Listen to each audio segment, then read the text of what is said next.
Good morning and welcome to Wednesday Web Chat. This is Carl Lewis, your host with Vision 33. Today we're going to be one more time taking a look at some of the new features in version 9.3. 9.3 is not in general release yet, but it's always a good idea to start taking a look at what's coming very soon for most of us.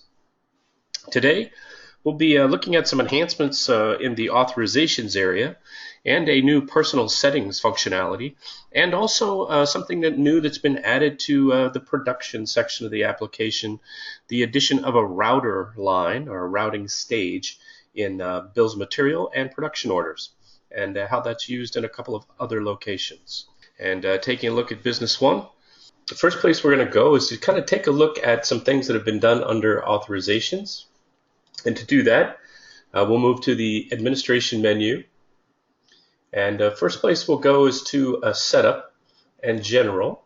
And I want you to see that for a while now we've had these things called user groups, right? But they've made some enhancements to user groups which greatly enhance the ability to manage authorizations. So here you can see in the user group setup that this has changed quite a bit from the previous version. I have different types now. So these are authorization groups. And you'll notice that I have authorizations. They've extended this to form settings. So I can have form settings. And there's another setting here called cross all types, which is the combination of authorizations and form settings.